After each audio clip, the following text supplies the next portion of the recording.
Assalamualaikum warahmatullahi wabarakatuh. Sampurasun teman-teman semuanya, Mugi Rahayu Sagung Dumadi. Selamat datang kembali di Fajri Ubaidillah Channel dengan saya tentunya Fajri Ubaidillah, berasal dari Pandeglang, Banten. Oke guys, seperti biasa di video kali ini kita akan membahas seputar sejarah ya, khususnya yang berkaitan dengan Sunda.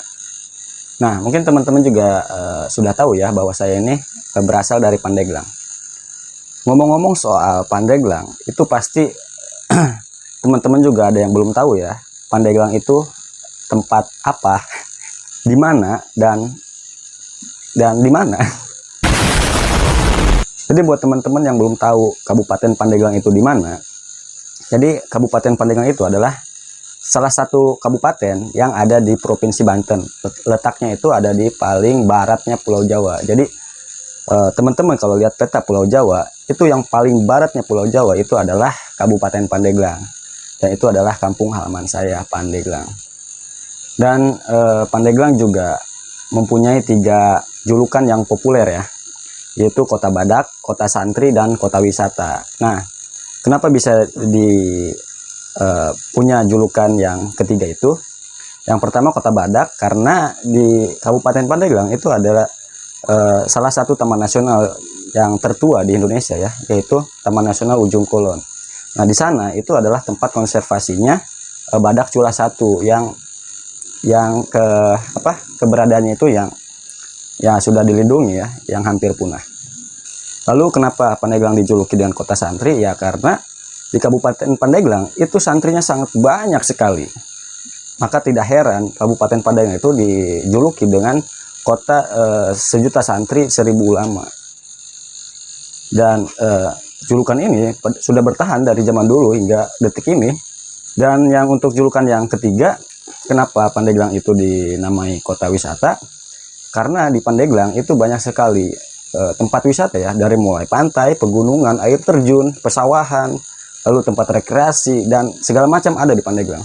Namun sayangnya beberapa tempat wisata di Pandeglang itu tidak sepopuler tempat-tempat wisata yang ada di Indonesia di tempat lainnya ya. Karena kenapa? Karena mungkin ya mungkin jaraknya yang terlalu jauh, atau mungkin kurang terekspos oleh media, dan mungkin kenapa wisata di Pandeglang juga tidak banyak orang diketahui ya se-Indonesia ya, mungkin karena ya memang jauh aja gitu dan kurang terekspos oleh media.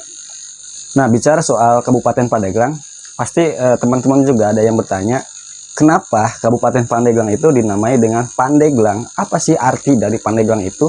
Kenapa sih dinamai dengan Pandeglang? Jadi asal-usul dari kata-kata Pandeglang itu sebetulnya ada banyak sekali versi ya.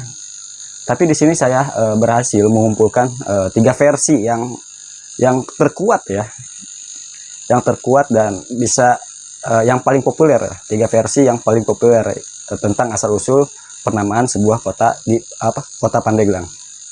Ketiga versi itu yaitu cerita tentang Sae Bagus Lana dengan Cunihin.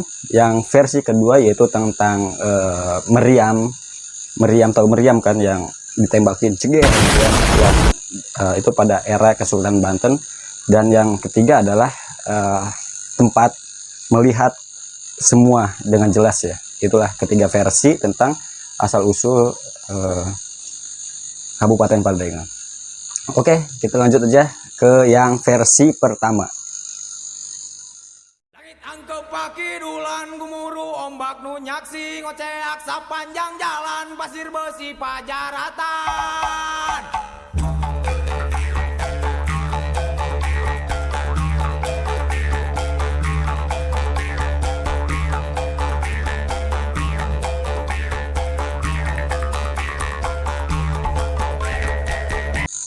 Versi pertama yaitu kenapa Pandeglang dinamai dengan Pandeglang itu, konon katanya dulu itu ada 2 orang lelaki ya, yaitu bernama Sae Bagus Lana dengan satu lagi bernama Cunihin. Nah, kedua lelaki ini menyukai gadis yang sama. Saya lupa namanya siapa. Namun yang jelas kedua pria ini, yaitu Sae Bagus Lana dengan Cunihin, itu menyukai gadis yang sama. Lalu mereka ini nanti berlomba lah, berlomba untuk mendapatkan hati dari si gadis ini. Namun si Chunihin itu melakukan persaingan yang tidak sehat ya, yang dimana si Chunihin ini dia mendatangi atau saya agak sedikit lupa ya ini, si Chunihin ini antara dia mendatangi seorang orang pintar gitu pada masanya, atau dia pun punya kesaktian tertentu gitu, saya kurang jelas itu. Namun yang jelas si Chunihin ini dia berhasil merubah wajah si Saya Bagus Lana itu menjadi seperti kakek-kakek. Nah, tujuannya untuk apa si Chunihin ini merubah Saya Bagus Lana tampangnya menjadi sebuah kakek-kakek? Ya jelas tujuannya untuk agar si gadis yang mereka suka ini tidak memilih si Saya Bagus Lana. Karena si Chunihin ini dia memang sangat mencintai si gadis ini. Jadi dia mentuakan wajah si Saya Bagus Lana agar si gadis ini tidak suka kepada si Saya Bagus Lana. Jadi selang beberapa waktu yang lama sekali, si Saya Bagus Lana ini dia diceritakan pindah ke sebuah tempat lain ya, ke desa lain. Namun pada beberapa waktu kemudian dia bertemu lagi nih dengan si gadis yang mereka sukai. Si Saya Bagus Lana ini bertemu dengan gadis yang dia cintai juga.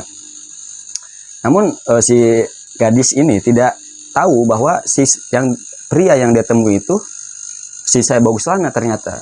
Kenapa dia tidak tahu? Si cewek ini kenapa dia tidak tahu? Karena tampang si Saya Bagus Lana ini dia telah berubah tampangnya menjadi seorang kakek-kakek. Jadi dengan dia bertemu dengan gadis itu, dia pun teringat kembali dengan masa lalunya bahwa dia telah pernah mencintai gadis ini. Lalu dia meminta kepada gurunya atau siapa gitu ya untuk disembuhkan penyakitnya itu. Jadi gurunya itu dia memberikan nasihat agar si Saya Bagus Lana ini membuat sebuah gelang yang sangat besar sekali agar bisa dilewati oleh manusia. Nah, manusia yang harus melewatinya itu adalah si Chunihin, yang dimana si Chunihin adalah orang pelaku utama, penyebab kenapa si Saya Bagus Lana ini tampangnya menjadi seorang kakek-kakek.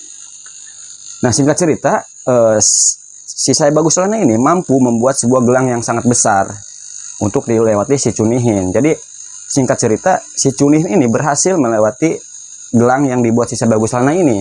Setelah dia setelah si Chunihin ini melewati gelang tersebut, secara otomatis mereka tampangnya itu bertukar. Si Chunihin menjadi tua seperti kakek-kakek, dan si Saya Bagus Lana menjadi normal kembali. Dan itu mungkin sebuah karma atau bagaimana ya. Dan pada akhirnya si cewek ini, si gadis ini, dia berjodoh dengan si Saya Bagus Lana. Nah, tak heran maka kenapa orang Pandeglang itu suka kalau nyebut orang yang genit ya, cowok yang genit atau apa, dia Chunihin saya mah gitu ya. Nah, itu ada sejarahnya karena dulu itu ada seorang lelaki yang gitulah yang dinamai Chunihin. Dan bekas gelang yang dibuat si Saya Bagus Lana itu kini pun masih bisa terlihat, yaitu mungkin kalian kalau main ke daerah pantai di kawasan Anyer itu ada namanya Pantai Karangbolong. Nah, di Pantai Karangbolong itu ada sebuah bukit atau karang ya, yang di bawahnya itu dia bolong yang sangat besar sekali, dan itu konon katanya bekas gelang dari si Saya Bagus Lana itu yang dibuat si Saya Bagus Lana. Nah, itulah versi yang pertama ya. Lalu untuk versi yang kedua itu adalah kenapa asal usul Pandeglang itu dinamai nama Pandeglang, itu karena pada zaman dulu itu, pada zaman Kesultanan Banten, entah itu siapa sultannya ya, dia itu ingin membuat sebuah gelang untuk menggelangi meriam.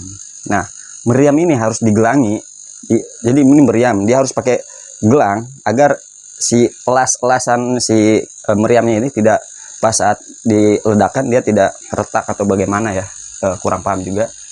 Pokoknya untuk tujuan yang seperti itu. Tapi untuk mencari tukang pandai gelang itu di mana-mana susah, nggak ada yang bisa membuat gelang untuk meriam. Nah, meriam yang sekarang dinamai si Amuk ya. Mungkin teman-teman juga tahu ya, si Amuk kalau main ke Kesultanan Banten sana, maka kalian akan menemukan meriam, sebuah meriam yang bernama si Amuk ya, dan dia ada gelangnya. Jadi setelah mencari kemana-mana nih untuk membuat gelang, buat meriam, pihak Kesultanan Banten itu dia tidak menemukan satu orang pun yang mampu membuat gelang ya. Namun pada suatu saat mereka menemukan seseorang pandai gelang ya. Jadi pandai itu tempat pandai ya. Pandai gelang yang bisa membuat gelang itu untuk meriam. Dan mereka menemukannya di daerah Kadu Pandak yang sekarang pandai gelang ya. Kadu Pandak itu di pandai gelang. Dia menemukan seseorang yang pandai membuat gelang untuk meriam. Nah, dari situlah ya hingga saat ini Pandeglang itu kenapa disebut Pandeglang ya? Karena dulunya banyak sekali orang yang pandai membuat gelang ya. Karena ya itu untuk versi yang kedua. Lalu kita lanjut ke versi yang ketiga. Nah, untuk versi yang ketiga ini sebetulnya saya juga agak kurang masuk juga ya. Karena kenapa? Karena untuk versi yang ketiga ini Pandeglang itu berasal dari kata paneglaan. Negla itu artinya adalah suatu tempat yang bisa melihat jelas ke semua arah, alias perbukitan. Mungkin dulunya itu ada sebuah daerah di Kabupaten Pandeglang yang di atas gunung atau bagaimana, jadi bisa melihat ke semua arah dan disebut Paneglaan. Dan kelamaan-lamaan terseraplah kata-kata Pandeglang itu menjadi sebuah kata Pandeglang. Dan yang pada intinya kata Pandeglang itu mempunyai kalimat utama yaitu pandai dan gelang ya. Pandai gelang lah pokoknya. Intinya orang Pandeglang itu zaman dulu pandai membuat gelang atau besi tempat menempa gelang ya. Nah, itulah teman-teman tiga versi mengenai asal usul Kabupaten Pandeglang, penamaan Kabupaten Pandeglang. Nah, ya teman-teman belum pernah ke Kabupaten Pandeglang, ayo segera kunjungi Kabupaten Pandeglang. Di Pandeglang itu semuanya ada, dari danau, gunung, sawah, pantai, taman nasional. Apa sih yang nggak ada? Tempat rekreasi, air panas, semuanya ada di Pandeglang. Jadi ayo berkunjung ke Pandeglang. Dan Pandeglang juga menawarkan wisata alam yang sangat bagus, tidak kalah dengan tempat yang lain. Dan di Pandeglang juga mempunyai suatu kebudayaan yang khas. Semakin kesini Pandeglang mengalami kemajuan yang signifikan ya. Nah, itulah tiga versi dari asal-usul penamaan kota Pandeglang itu sendiri. Dan mungkin hanya itu saja yang bisa saya sampaikan mengenai asal-usul Kabupaten Pandeglang. Dan jika ada kata-kata saya yang salah atau tidak sesuai dengan informasi yang saya sampaikan, mohon dimaklumi dan dimaafkan saja ya, karena saya juga bukan ahlinya dalam bidang itu. Jadi ya, saya Fajrul Ubaidillah, itulah asal usul Pandeglang. Terima kasih sudah menonton. Saya Fajrul Ubaidillah. Seperti biasa, sampai jumpa. Wassalamualaikum warahmatullahi wabarakatuh. Rahayu, rahayu, rahayu. Salam lestari.